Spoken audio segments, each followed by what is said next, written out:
আমরা গোপন সংবাদের ভিত্তিতে আজকে ঢাকাগামী বাসগুলোকে অভিযান চালাই।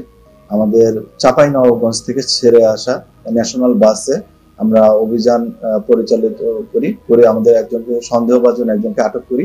পরবর্তীতে তল্লাশি করে তার কাছ থেকে তার দেহের ভিতর থেকে আমরা 150 গ্রাম হিরোইন উদ্ধার করি। উদ্ধারের পর আমরা মামলার কার্যক্রম প্রস্তুতি নিচ্ছি।